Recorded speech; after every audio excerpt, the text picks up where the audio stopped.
నెల్లూరు ప్రజలందరికీ నా నమస్కారాలు. నేను doctor Nagendra Kadapa, ENT surgeon and head and neck oncologist. మనం రీసెంట్గా ఒక కేస్ చేయడం జరిగింది. దాని గురించి ఇప్పుడు డిస్కస్ చేయబోతున్నాము.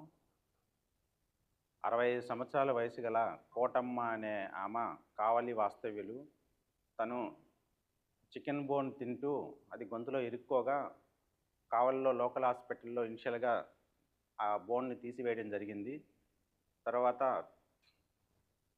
ఆ తీసివేసిన తర్వాత అన్నవాహిక పైభాగంలో అక్కడ చీమంతా చేరి సరైన యాంటీబయాటిక్స్ ఇవి వాడకపోవటం వల్ల ఆ పొరల లోపల భాగంలో చిల్లుపడి ఆ చీమంతా మెడంతా విస్తరించి కంప్లీట్గా రైట్ సైడు లెఫ్ట్ సైడు మధ్య భాగం కూడా విస్తరించి తీవ్రమైనటువంటి గొంతు నొప్పి మరియు శ్వాసలో ఇబ్బంది, దాంతోపాటు ఆహార పానీయాలు కంప్లీట్గా తీసుకోలేని పరిస్థితిలో మెడికవర్ హాస్పిటల్కి సంప్రదించగా దాని యొక్క పరిస్థితిని ఇనిషియల్గా అంతా వివరించి మనకున్నటువంటి అత్యాధునికమైనటువంటి పరికరాలతో ఎండోస్కోపీ చేసి లోపల endoscopic mucosal dissection and Endovac therapy ద్వారా ఆ చిల్లుని ట్రీట్మెంట్ తీసుకుంటూ మెడభాగంలో చిన్న ఘాటు పెట్టి ఆ చీమనంతా బయటికి తీసి రెగ్యులర్ నెక్ డ్రెస్సింగ్లు చేసుకొని ఫీడింగ్ జెజనాస్టమీ సపరేట్గా చేసుకొని దానికి విజయవంతంగా ట్రీట్మెంట్ చేయగలిగాము. ఇప్పుడు మన పేషెంట్ కూడా పక్కనే ఉన్నారు. తను కూడా తన యొక్క ఎక్స్పీరియన్స్ని షేర్ చేసుకుంటారు. వాళ్ళు 3 పైపులు పెట్టి మామూలుగా గొంతులోకి అటు ఇటు లాగారు సార్.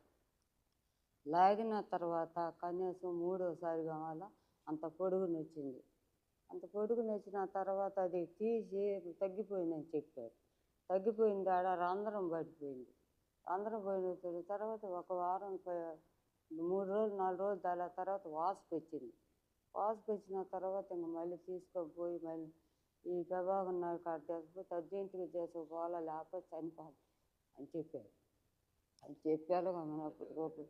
అప్పుడు అర్జెంటుగా ఈసారికి నాగేశ్వరరావు సార్ కాడికి చేసుకొచ్చారు. నన్ను చేసుకొచ్చిన తర్వాత మేము రోజు 2 రోజులకు ఒకసారి దివాసన చేశారు. శుభ్రంగా చేసి ఆ చీమ అంతా తీసేసి మొత్తం రసికంతా పెట్టేసేసారు.